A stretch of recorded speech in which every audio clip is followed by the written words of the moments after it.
boa tarde, todos e todas, sejam bem-vindos, bem-vindas, né, à nossa live, que de algum modo é uma continuação, né, só que com um poema da live da semana passada. Agradeço a presença de todos, a presença de Carol, que sempre está aqui nos dando suporte, e a presença da professora Marísia, né, que a gente está batendo um papo muito legal, né, desde a primeira live. Como continuar, mais ou menos, né, como continuação da live passada, a gente vai estar trazendo alguns conceitos, né, algumas reflexões da abordagem centrada na pessoa, na vivência humanista de um modo geral, e dessa vez com um poema de Clarice Lispector. Né? Então, eu não sei se vocês já leram, né, se conhecem, mas está sendo uma oportunidade para aqueles que já conhecem, para a gente discutir em torno dele, fazendo esse referencial, essa ponte, né, com a abordagem centrada na pessoa, e para quem não conhece, para pela primeira vez se deparar com esse poema de Clarice Lispector, que é simplesmente genial, como toda a obra de Clarice Lispector. Né? Então, para isso, eu já passo a palavra para a Marísia, para ela já ir falando do próprio poema. Eu vou passar para vocês agora a crônica, na realidade, da Clarice Lispector, Se Eu Fosse Eu, para que vocês possam acompanhar a leitura e, a partir daí, a gente começar a conversar e a refletir a partir dos fundamentos da abordagem centrada na pessoa. Se eu fosse eu. Quando eu não sei onde eu guardei um papel importante e a procura revela-se inútil, pergunto-me, se eu fosse eu e tivesse um papel importante para guardar, que lugar escolheria? Às vezes dá certo, mas muitas vezes fico tão pressionada pela frase se eu fosse eu, que a procura do papel se torna secundária e começo a pensar, diria melhor, sentir. E não me sinto bem. Experimente. Se você fosse você, como seria o que faria? Logo de início se sente um constrangimento. A mentira em que nos acomodamos acabou de ser movida do lugar onde se acomodara. No entanto, já li biografias de pessoas que de repente passavam a ser elas mesmas e mudavam inteiramente de vida. Acho que se eu fosse realmente eu, os amigos não me cumprimentariam na rua, porque até minha fisionomia teria mudado. Como? Não sei. Metade das coisas que eu faria se eu fosse eu, não posso contar. Acho, por exemplo, que por um certo motivo eu terminaria presa na cadeia. E se eu fosse eu, daria o que é meu e confiaria o futuro ao futuro. Se eu fosse eu, parece representar o nosso maior perigo de viver. Parece a entrada nova no desconhecido. No entanto, tenho a intuição de que, passadas as primeiras loucuras da festa que seria, teríamos, enfim, a experiência do mundo. Bem sei, experimentaríamos, enfim, em pleno a dor do mundo. E a nossa dor, aquela que aprendemos a não sentir. Mas também seríamos, por vezes, tomados de um êxtase de alegria pura e legítima que mal posso adivinhar. Acho que já estou de algum modo adivinhando, porque me senti sorrindo e também senti uma espécie de pudor que se tem diante do que é grande demais. Clarice Lispector. Bom, gente, a partir dessas reflexões aí dessa nossa poeta, romancista, né? Escritora, autora de crônicas, que é a Clarice Lispector, que é uma ucraniana que foi naturalizada brasileira, né? Mas que trouxe uma riqueza para a cultura brasileira a partir das suas reflexões, das suas vivências, inclusive subjetivas, porque ela também tem sido alvo de muitas análises e reflexões, a sua própria biografia, os seus próprios pensares, né? Tem sido tema também de muitos estudos, muitas pesquisas. Mas aqui a gente vai colocar de lado a vida da própria própria autora, a biografia dela, a subjetividade dela, e vamos trazer para o que é essencial, para o que a gente vem discutindo aqui nesses momentos, nesse bate-papo, né? Então, a partir desse tema, ou dessa crônica, mais precisamente, a gente está dialogando com pressupostos importantíssimos da abordagem centrada na pessoa. Porque este poema, ou essa crônica, ela remete à questão do self, à questão do eu, que é uma das questões centrais para a abordagem centrada, né? E nesse sentido, esse texto, essa crônica, ele dialoga, como bem disse Sandra, né, com o texto ou o conto anterior, que foi O Espelho de Machado de Assis, né? Desde Machado de Assis, desde a nossa reflexão da live anterior, na live anterior, que a gente vem discutindo aqui questões importantes, significativas para esse enfoque que é do humanismo rogeriano, e também das questões que a gente vem vivenciando também nesse contexto de isolamento social, né, frente à pandemia que todos nós estamos sofrendo. Então, a questão do eu já começa um pouco a ser discutida a partir do espelho, e esse texto aí eu acho que ele vem nessa complementação para a gente aprofundar. Quando ela diz que se eu fosse eu, né, traz aí uma questão, já a questão clara, que é a questão do self, a questão do eu, como eu já disse anteriormente, que é uma das questões centrais da abordagem centrada na pessoa, e aí também no desdobramento do conto anterior, que traz a questão da autoimagem, está relacionada à autoimagem, ao autoconceito, à noção de eu, que é uma das noções fundamentais da abordagem, que estão interrelacionadas com a noção de self, né?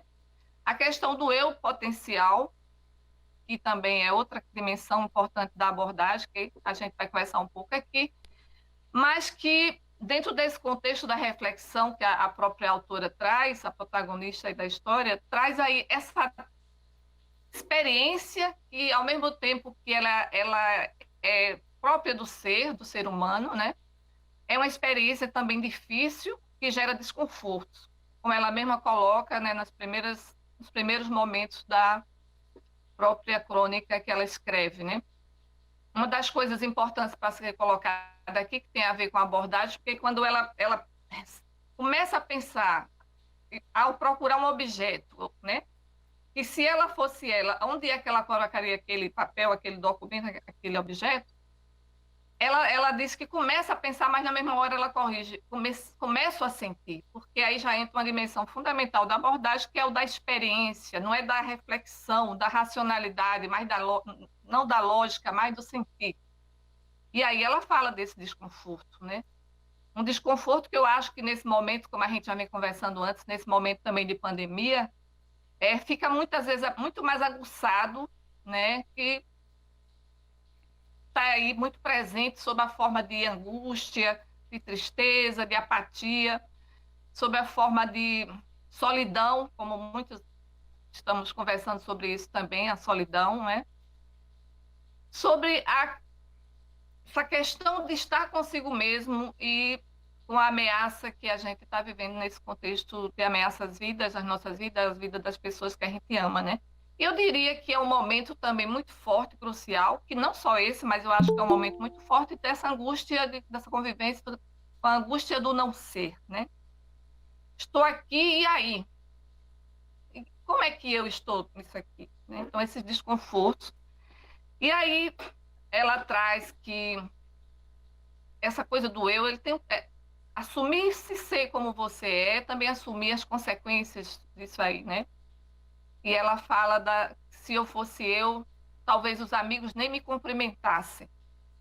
Ou seja, porque quando a gente realmente assume aquilo que vem de dentro, da nossa alma interior, não da alma exterior, porque no texto anterior, no conto anterior, se falava dessa alma exterior, né? O autor, o protagonista, focava muito nessa importância da farda, da roupa que se veste, dando essa condição de autoimagem, de o sujeito se reconhecer, sendo ele mesmo ou não sendo ele mesmo.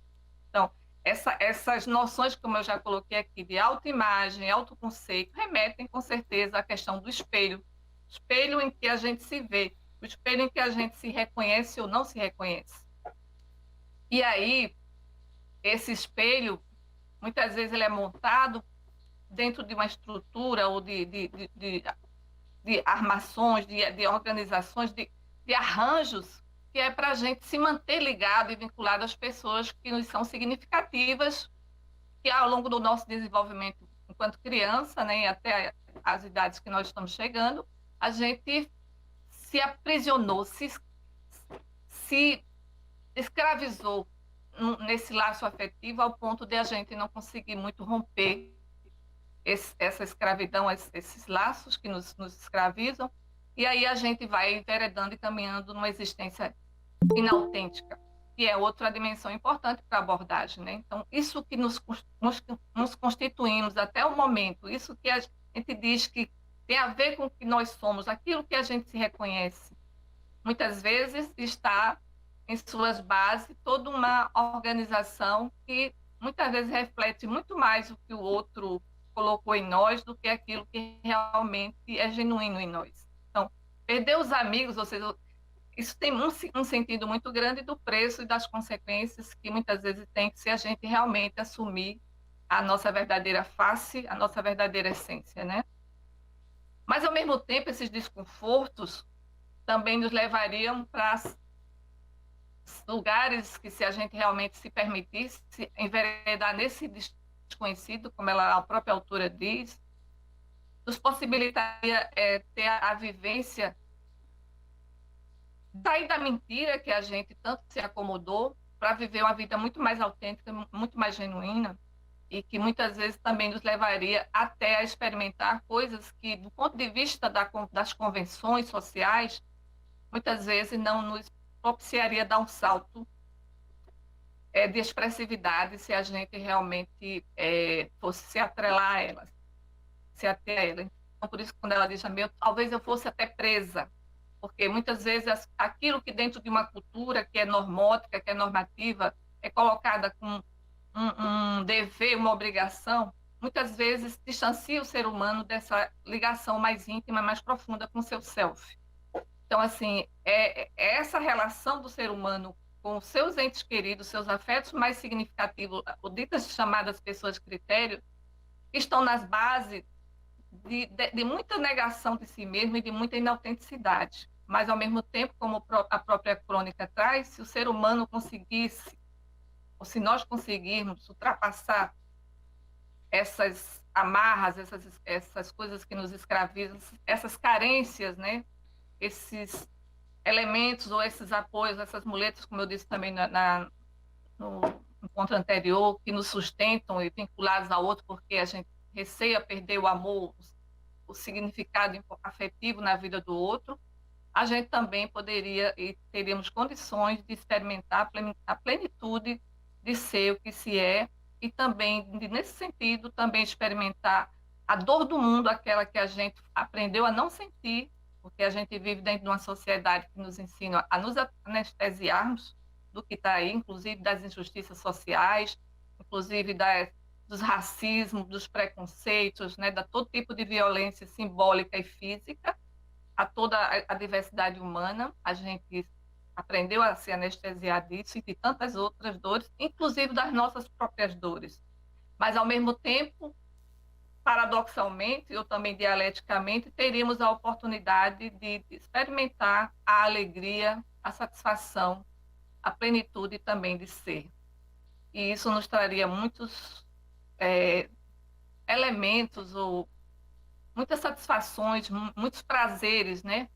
Muitos elos significativos com aquilo que realmente a gente sente que é e precisa cada vez mais encontrar-se nessa direção de um caminho de uma vida autêntica. Só para fechar um pouco nesse primeiro momento, mas colocar o seguinte: uma das dimensões fundamentais que também traz isso para a gente nesse momento de reflexão que vem à nossa mente é a questão da solidão existencial. Esse é um caminho solitário, esse é um processo solitário que só o ser humano, ele com ele mesmo, vai poder decidir e resolver onde é que ele realmente deverá trilhar e como ele poderá trilhar. Se ele vai emergir nessa coisa desconhecida, mas também potencializadora do ser, porque está ligado a seu eu potencial, né? Isso que precisa vir a ser, e que propicia o crescimento e a saúde mental, a saúde psíquica, mas não é o outro que vai resolver, não é o outro que é responsável por isso, é um caminho muito solitário, uma decisão, uma escolha muito solitária, muito nossa e imperiosa, e que só nós podemos cuidar disso. Por enquanto, eu posso conversar um pouco para iniciar essa conversa, né, Sandra? E aí a gente continua conversando mais sobre essa dimensão do self, essa dimensão do eu, que é central para a abordagem centrada na pessoa e que tem muito a ver e está extremamente relacionada com a sua teoria de terapia e a sua teoria de personalidade, principalmente a partir do seu fundador, que foi o Carl Rogers. Então, Francisco Bento foi o único até agora que mandou pergunta aqui. Ele diz o seguinte: Norberto Bobbio, eu acho que é assim que ele é, não sei, afirmou que construímos uma gaiola de ferro e nela nos aprisionamos. Isso guarda conexão com se eu fosse eu. A prisão em que nos acomodamos sempre nos distancia do eu, que olho no olho e para quem dou a palavra só eventualmente. Tem saída esse labirinto? Valeu, Bento. Suas perguntas acabam sendo esclarecedoras, né? Até. Quando você pergunta, você já está dialogando e trazendo elementos importantes, né? E quando você fala dessa gaiola, né? Essa gaiola de ferro, de fato, nós conseguimos nos aprisionarmos em nossas gaiolas, né?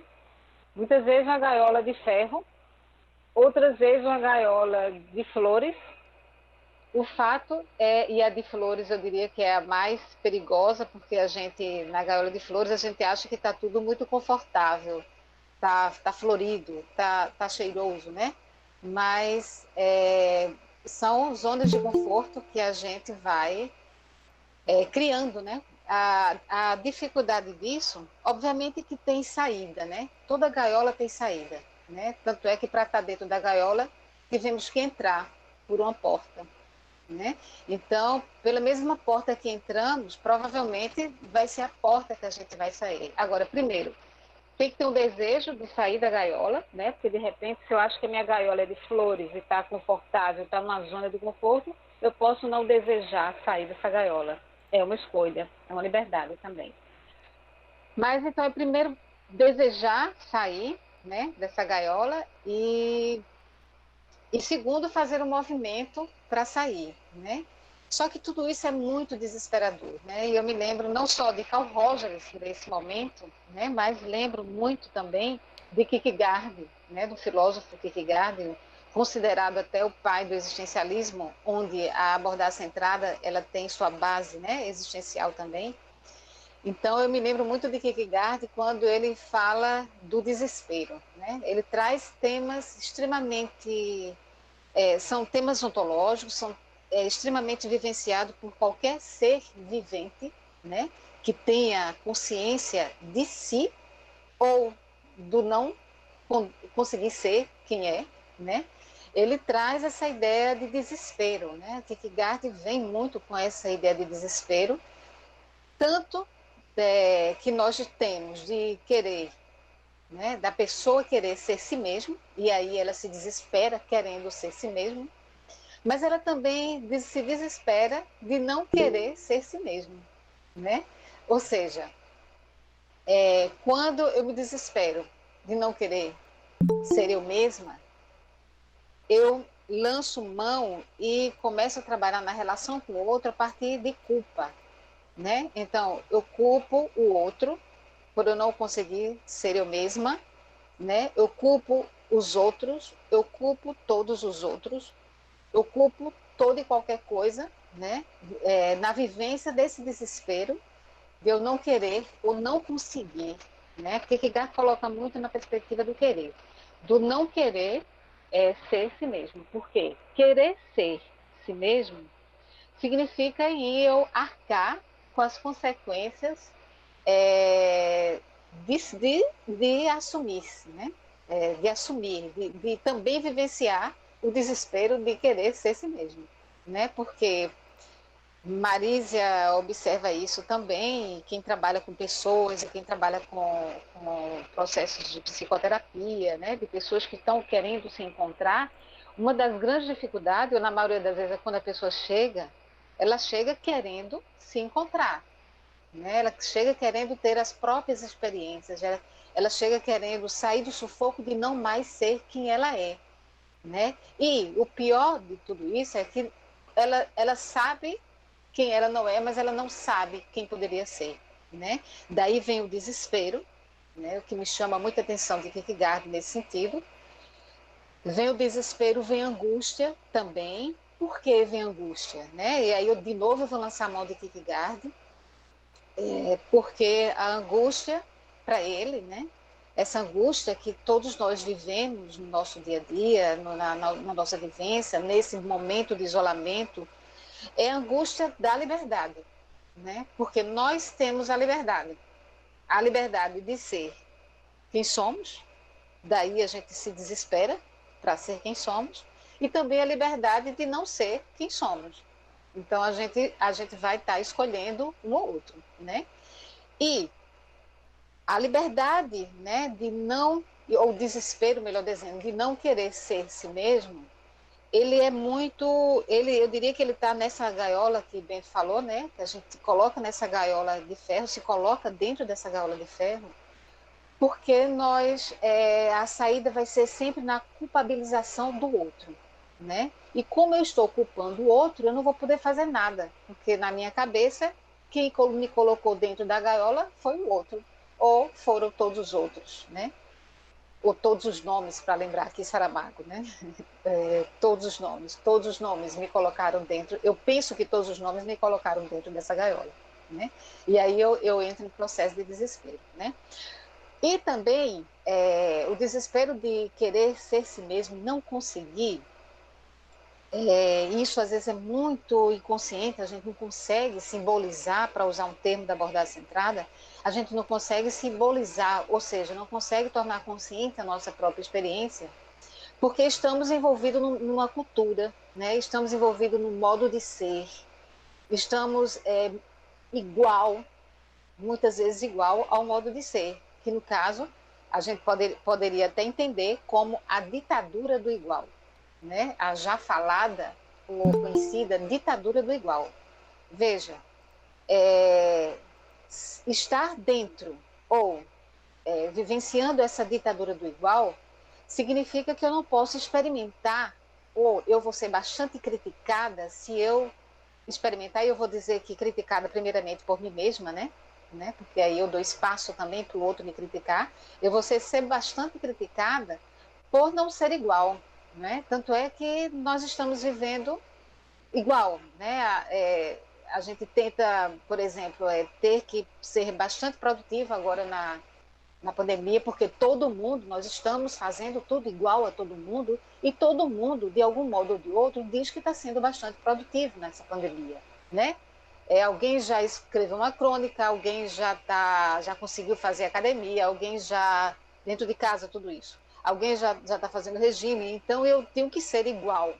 É a ditadura do igual. Até no isolamento social, nós estamos tendo que viver, ou se a gente não perceber essa necessidade de ser si mesmo, a gente vai estar sendo escravizado dentro da gaiola, Bento, pegando a tua metáfora, não sei nem se conseguir responder, né, a tua pergunta, mas pegando a tua metáfora, a gente vai estar dentro da gaiola da ditadura do igual, né, onde a gente vai ter que ser igual. Então, por exemplo, no isolamento social a gente vivencia essa necessidade de igualdade, a gente vivencia também fora do isolamento social, que é algo que a gente já vem trazendo há muito tempo, né? Todo mundo pinta o cabelo da mesma cor, todo mundo coloca, teve uma onda aí de colocar aparelho nos dentes, nem sei se tem, porque até eu coloquei aparelho nos dentes, né? Então tava lá os aparelhos iguais, né? Com a boca igual, sorrindo com aqueles ferros nos dentes, porque todo mundo estava fazendo igual, e eu tinha que fazer igual, eu tinha que cortar o cabelo igual, eu tinha que me vestir igual, eu tenho que sentir igual, eu tenho que assistir os filmes que todo mundo assiste, eu tenho que assistir as séries, porque está igual. Essa é a ditadura do igual, onde a gente se perde, né, nesse contexto de se encontrar. né? E aí vem Carl Rogers, né? Marisa já aponta para isso, mas vem Carl Rogers com aquela questão do eu real, né? Daquilo que eu sou e o que eu tenho medo de ser, e o eu ideal, que é aquele eu que me lembra muito a live da semana passada, que é aquela alma que Jacobina fala, que é aquela que é vista de fora para dentro. Ou seja, o eu irreal em Carl Rogers, o eu ideal em Carl Rogers é o que eu gostaria de ser, porque eu acho que é o que as pessoas gostariam que eu fosse, né? E aí a gente tem uma série de comportamentos, a gente começa a ter uma série de comportamentos que vai nos levar, né, ou a cumprir a essa ditadura. E se a gente foge, né, disso, nós somos extremamente criticados em relação a isso, né? Então a alteridade, que é aquela condição de ser diferente, ela tem um preço, né? A alteridade ela tem um preço porque a alteridade significa o outro, aquele que é diferente, né? Então, nessa perspectiva de tentar ser igual, eu me perco na própria alteridade. E o pior não é nem isso, é me perder na própria alteridade, né? Embora isso seja extremamente grave e desesperador, segundo Kierkegaard, e segundo a minha própria experiência, a experiência de quem ousa tentar ser quem é, né? Ou tentar ser quem não é. A diferença do desespero que, para mim, do desespero de ser quem é e do desespero de ser quem não é, né? Porque aí eu estou sempre culpando o outro.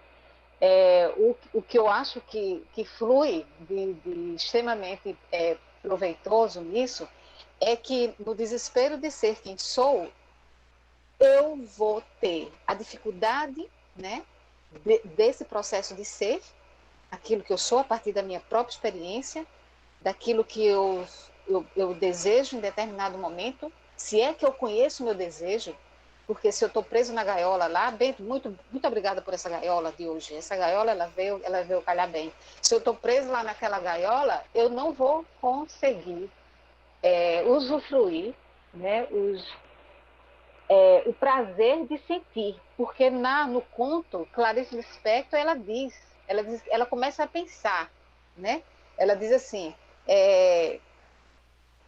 muitas vezes fico tão pressionada pela frase "se eu fosse eu", e realmente é de pressionar, tá? De se impressionar, vale a pena a gente pensar um pouco sobre isso durante a semana, sem desespero, que a procura do papel se torna secundária e começa a pensar, diria melhor, começa a sentir, né? É outro desespero de ser quem é porque a gente começa a sentir, e quando sente dói, né? Quando a gente começa a sentir dói, e a gente não quer dor, né?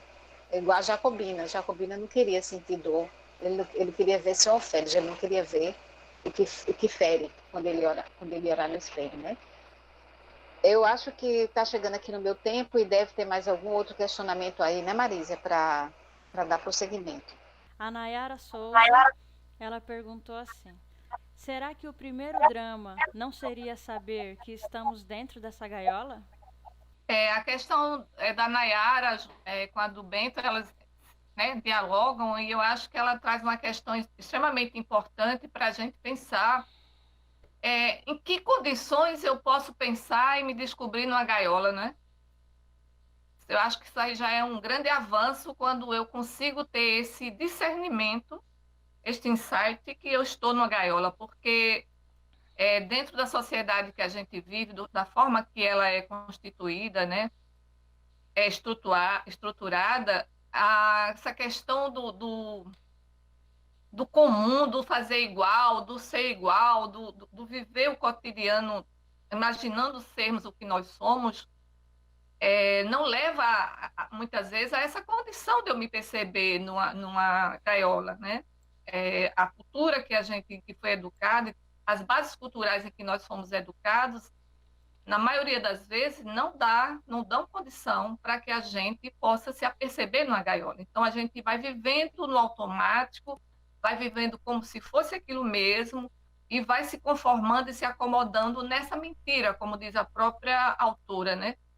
A gente se acomoda nessa mentira. Só que há momentos cruciais da nossa existência, e eu acho que talvez esse é um desses momentos, né? Desse momento muito delicado e crítico que todos nós estamos vivendo mundialmente, como em outros momentos também, quando a gente, por uma doença terminal, ou seja, por uma crise, uma grande perda afetiva, alguma questão aí, tira a gente do lugar e a gente começa a ficar angustiados e desesperados. E talvez essa possibilidade ela começa a tomar forma e emergir. Mas muitas vezes esse desconforto, esse mal-estar, fica mais num nível subliminar, num nível da subcepção, né? Ou seja, não chega ao nível mais consciente do sujeito. E muitas vezes, numa sociedade mecanizada como a nossa, automatizada como a nossa, as pessoas vão recorrendo aos ansiolíticos, né? Aos antidepressivos, a toda uma química que vai anestesiando a gente e a gente vai resolvendo, como bem Bento na live dele, né, com a professora Liana colocou, né? Vai se contentando com esse modo de estar, né, quimicamente medicalizados, existindo. Ou seja, então, tomar essa consciência de que se está na gaiola, eu acho que já é um processo já muito de uma elevada percepção de um processo que vai adiante, que está em movimento ali, não é? E que é necessário. Eu acho que a fala de Sandra, dialogando aqui com a que a gente está conversando, traz muito isso, né? Como eu, de alguma forma, já falei. O ser humano está aí dentro de uma sociedade, né? Tem suas convenções, tem suas normas, que muitas vezes, se a gente for avaliar, a maioria delas não serve para a felicidade, bem-estar e saúde das pessoas, né?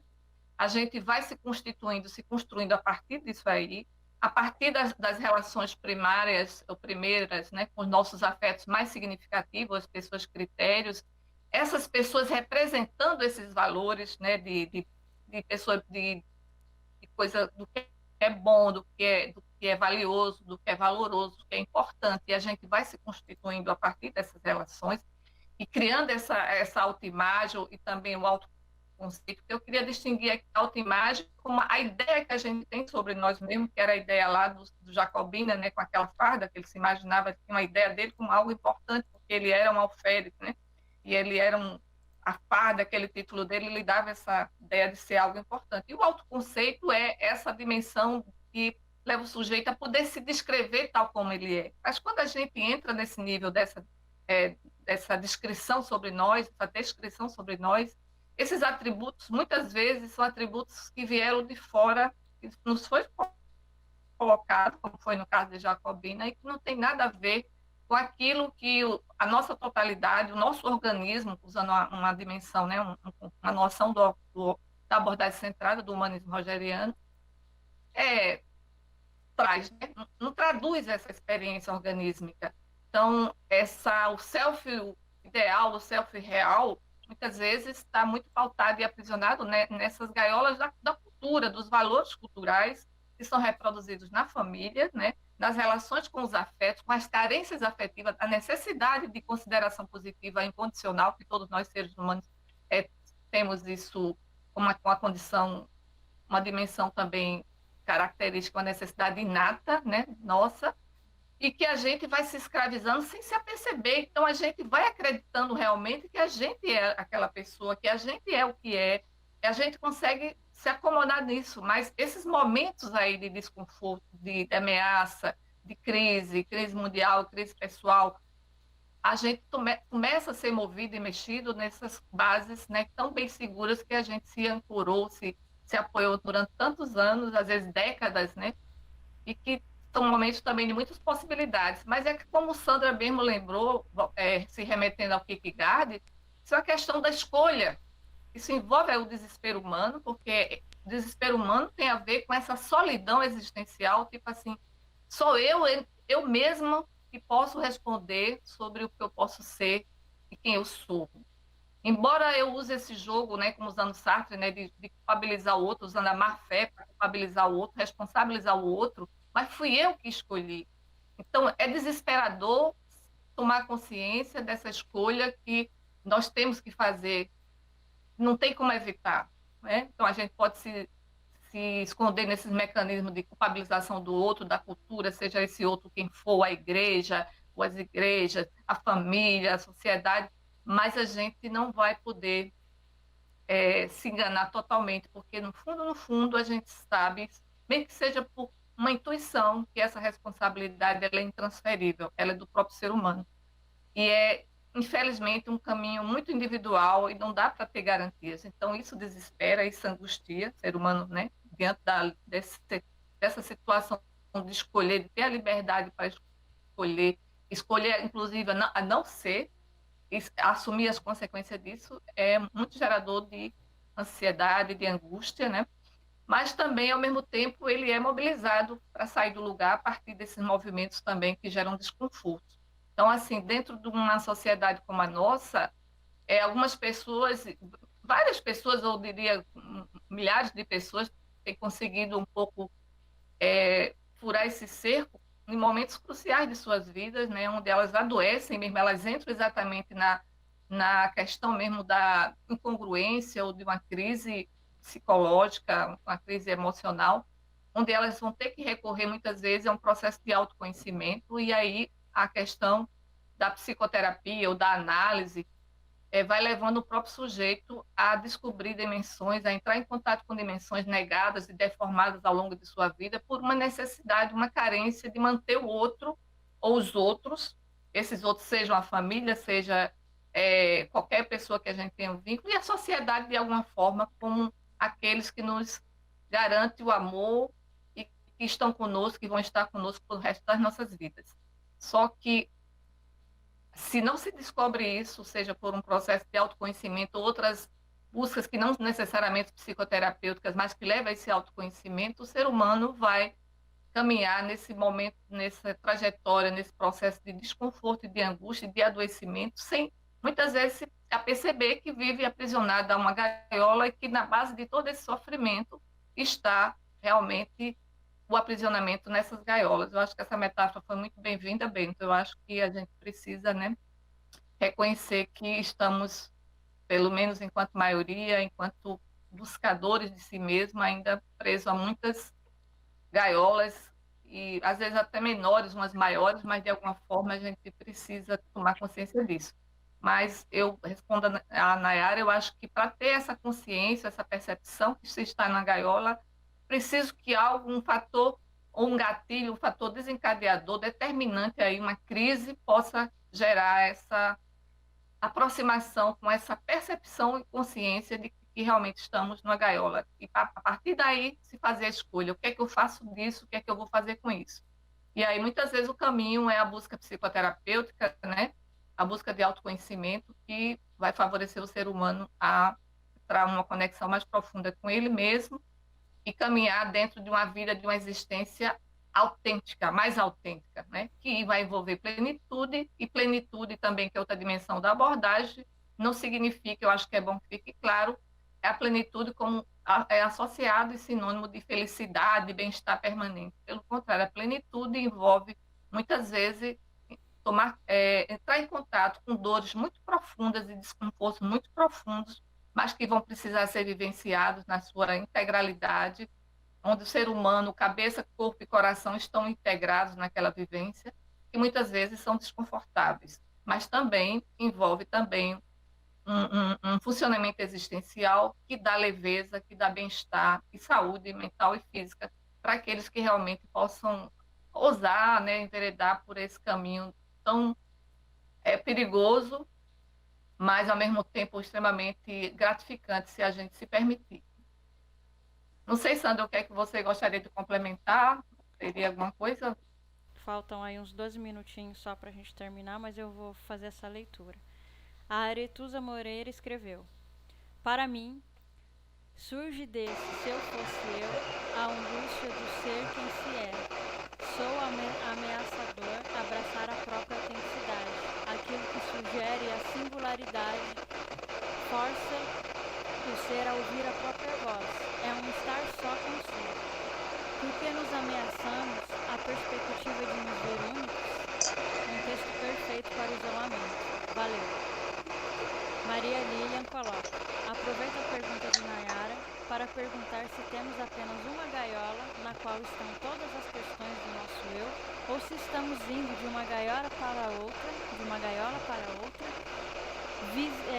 vistando gaiolas em todos os campos nos quais atuamos. Maicon Costa coloca: a relação com o outro ajuda com o autoconhecimento ou essa é uma experiência solitária? Edneia Alves escreve: muito obrigado pela contribuição de vocês. Esse cuidar do outro que vocês estão fazendo em um momento difícil como esse. Sei que não é fácil para vocês, mas é humano o que vocês estão fazendo. Liana coloca: parabéns, Sandra e Marisa, pelo excelente bate-papo. Cada vez mais gosto de escutá-las. Só aprendo. Ser ou não ser, difícil decidir. Passarinho gosta de voar. Iranda Lopes escreve: até a própria liberdade de ser quem é está condicionada ao. Vejo cotidianamente o quanto isso costuma assustar e muitas vezes acaba por fazer as pessoas escolherem entrar nessa gaiola do ser igual aos demais, como forma de fugir de si mesmo. Afinal, é mais fácil culpabilizar o outro pelas nossas atitudes cotidianas do que enfrentar as consequências de mergulhar na liberdade de quem se é, de fato. Socorro Eufrásio escreve: o texto nos leva a uma profunda reflexão a respeito do que seria a pessoa viver sem máscaras, sendo ela mesma, vivendo sem amarras. E por fim, Jenison José, eu acho que é assim, escreve: tendo em vista que somos a somatória dos microsistemas que fomos inseridos desde a infância, é possível alcançarmos um eu autêntico? É isso até agora, obrigada pelas contribuições, professora Sandra. Então, gente, eu fico encantada com as colocações de vocês, que às vezes com formato de perguntas são extremamente esclarecedoras e estimulam bastante a gente pensar e que virá passar mais uma hora aqui falando, né? Coisas boas é bom falar, embora dolorosas algumas vezes, né? Mas assim, foi muitas leituras, fiquei pensativa, né, em várias delas, e algumas coisas eu coloquei aqui. Me desculpe se eu não falar de todas, né, mas talvez no pedacinho final, Marisa lembre daquilo que eu não falar. Marisa, botando a responsabilidade de você, né, para eu não ser o meu próprio esquecimento, mas desculpa aí. Mas vamos pensar em alguma coisa aí que foi muito bem colocada, né, em relação à própria relação com o outro, né? Embora a existência seja a existência de estar consigo, e o encontro, e o crescimento, e o dar com a própria dor e também com a própria alegria, seja um caminho solitário, e de fato é um caminho solitário, por mais que a gente tenha pessoas amorosas, afetivas e cuidadosas conosco, mas é um caminho solitário porque ninguém pode, né, a gente já sabe disso, ninguém pode sentir a minha dor, também não pode sentir minha alegria, mas pode imaginar, deduzir, chegar perto. Mas a vivência será minha, né? Então, embora esse caminho seja um caminho solitário, mas se dá sempre na relação com o outro, né? Então, é desde o nascimento, e às vezes até antes, né? Pelo desejo dos pais, ou não, pelo não desejo também, a criança já nasce inserida no mundo, né? No mundo de sentidos, onde ela vai, nas relações que ela vai estabelecendo, e Rogers vai falar que é nesse contexto de relação que pode ser algo saudável ou não, mas seja saudável ou não, é aí que a gente vai se constituindo, né? Agora, o caminho, ele é um caminho solitário, né? Marisa já falou antes, né? Nós temos assim, eu gosto muito de lembrar das noites escuras, não porque elas sejam agradáveis, mas porque as noites escuras falam, por exemplo, de alguns santos que vivenciaram dores profundas no seu processo, né, de caminhada, né, no seu processo de entrega de si mesmo, né? Então são noites escuras, onde cada uma vai ter sua noite, cada pessoa vai ter sua noite escura, né? Portanto é um caminho solitário, Marisa já falou isso. Portanto é tão difícil fazer psicoterapia, porque é entrar em contato com esse conflito de eu quero ser, mas eu também não posso ser ainda aquilo que eu quero ser, né? Eu não estou podendo ainda me expor para mim, nesse exato momento, né? Tentando lembrar de outra questão, é que eu acredito, Lília, que nós temos sim várias gaiolas, né? Várias gaiolas em vários contextos, ou, por que não, uma grande gaiola, onde com vários compartimentos, né? Tem gaiolas e gaiolas, né? Tem gaiolinhas, tem gaiolas grandes, tem gaiolas confortáveis, né? Tem uma gaiola, por exemplo, que eu vi para o meu calopsita, uma gaiola super confortável, com brinquedo e com tudo, né? E dando a ilusão para ele de que ali ele está confortável. Embora eu saiba que os pássaros gostam de voar, como acho que foi Liana que falou, né? Que os pássaros gostam de voar, mas dependendo de como a gente cria esses pássaros ou de como a gente permite que ele voe com as próprias asas, tem alguns que já estão na gaiola há tanto tempo ou foram nascidos na gaiola que eles não conseguem mais voar, né? Embora eu sei que eles gostam de voar, mas alguns não conseguem mais voar porque a gente aprisionou tanto que ele já, embora com asas, ele não vai ter como pegar sua comida, pegar seu alimento, né? Então a gente dá uma quebra aí na natureza, no processo natural de voar, né? No processo natural de ser quem é, da pessoa ser quem é, da pessoa poder ser quem é, né? Eu já estou assim avançando muito, Marisa, eu acho que estamos terminando, eu acho que é o momento de você dar uma palavrinha aí, mas eu só queria deixar, eu sei que eu vou finalizando aqui minha fala, Marisa, queria só lembrar de que a liberdade de ser quem é, embora ela precise de coragem e ela precisa de uma entrega, né? E me lembra muito uma frase de Carl Rogers, né? Quando ele diz assim: a vida, no que tem de melhor, é um processo que flui, que se altera e onde nada está fixado. Por isso que eu acredito que não conseguimos ser autênticos o tempo todo, não. Né? Tem momentos que somos autênticos, tem momentos que não somos autênticos, e essa liberdade de fluir nesse processo é o que é interessante. Essa frase foi uma ex-aluna que me deu, olha só que quadro bonitinho que ela me deu. Né? Hoje ela é psicóloga, trabalha no projeto, Vitória. Obrigada, eu adoro essa frase, está sempre aqui no meu local de trabalho. Né? Marisa, é você agora. Bom, gente, inicialmente agradecer, né, a presença de tantas pessoas queridas, amadas, meus afetos aí especiais aí, né, comentando e também assistindo. Tem umas pessoas caladinhas aí, mas eu sei que estão atentas, né, e que a gente tem vínculos muito significativos. Mas que são vínculos que não me aprisionam, que não me engaiolam, né, e que eu tenho conseguido ser amada, acolhida por essas pessoas, né, nas suas alteridades, reconhecendo a minha alteridade, sem precisar me negar, né? Então, estou muito agradecida e acho que realmente as falas de vocês, os comentários foram muito assim, esclarecedores, enriqueceram também as reflexões que nós estamos fazendo aqui, né? Mas só para fechar, né, é dizer assim que o outro ao mesmo tempo, que é aquele que pode me levar e me leva muitas vezes, ou qualquer um de nós, à escravidão, né?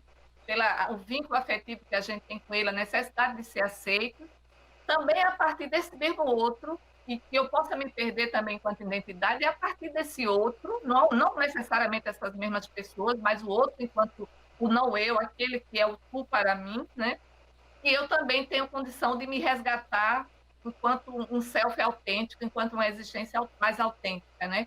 Então, assim, esse outro que diante de uma relação conflituosa, que me gera sofrimento, que me tira do lugar, também está me desafiando a sair desse lugar, está contribuindo para que eu possa sair desse lugar, né? Dessa mentira que me forjei e me inventei aí, né?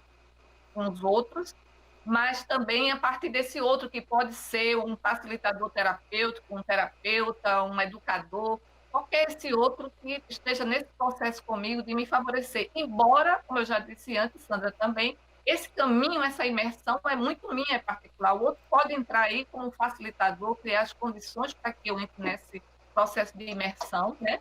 Mas o caminho, as dores, as consequências desse novo desenho que eu vou fazer sobre mim, construir, né, a partir de mim mesma, dessa relação mais profunda comigo mesma, é muito solitário, porque só eu vou poder dar conta, ninguém vai dar conta por mim, né? Esse lugar é muito meu. E essa busca dessa autenticidade, eu diria que ela é um processo permanente, né? Que a gente está sempre buscando ser essa existência autêntica, Mas também lembrar que essa palavra autenticidade e congruência estão muito ligadas, são sinônimos, e eu acho que é preciso a gente entender que muitas vezes, e acima de tudo isso que é importante, é que o ser humano tome consciência do que ele está experimentando. Se o que ele está experimentando é genuíno, é verdadeiro, e fala profundamente dele, e ele está identificando o que ele sente ali naquele momento, mas que não necessariamente isso esteja associado a eu ter que expressar isso para o outro, necessariamente. A grande autenticidade que a Rosa falava, da congruência mais importante, é do sujeito diante dele mesmo, dele saber que naquele momento, por mais que ele esteja disfarçando, ele está angustiado, ele está com medo, ele está com desejo, ele está sentindo algo, ele gostaria de fazer algo que talvez não fosse tão convencional, mas não necessariamente isso precisa implicar que haja uma expressividade no mundo, mas que ele tome consciência que o perigo e a questão do adoecimento psíquico é quando o sujeito sente, mas ele não tem consciência do sentimento e ele projeta e coloca nos outros, ou nas instituições, ou na sociedade, seja onde for, aquilo que é dele. Aí é que a coisa complica. Então, essa autenticidade, acima de tudo, seja entendida como essa conexão mais profunda do sujeito com ele mesmo, nos momentos em que ele está vivenciando determinadas sensações, desejos, intencionalidades que ele não está negando, embora ele possa ele mesmo escolher dar um direcionamento A ou B àquelas sensações, aquele desejo, aquelas intencionalidades, ou aquelas fantasias, seja lá o que for. Então, gente, eu agradeço muito, espero que a gente continue dialogando, porque eu acho que vai cada vez mais estimulando e a gente vai aprofundando nessas questões do existir humano, né, desses desafios que a existência nos coloca e que, no momento como esse, eu acho que é muito oportuno. E espero que, realmente, como disse a Edneia, que a gente esteja contribuindo também, tanto para trazer vida, fortalecer também as vidas de cada um de vocês, como também as nossas também, que eu tenho consciência que eu estou aqui também em busca de vida. Eu já disse isso e Sandra também concorda nisso. Obrigada aí, Sandra, pela parceria mais uma vez. Obrigada. Aí, também. Obrigada, Marísia. E eu acho que a gente podia deixar uma perguntinha se tiver tempo, né? Se você fosse você, como seria e o que faria? Aí a outra pergunta é, por que não é? Então, fica para novas reflexões. Sábado estaremos aqui no mesmo horário com a nova temática. A gente vai discutir aí uma temática também interessante. Então, a gratidão para todos e todas e até a próxima.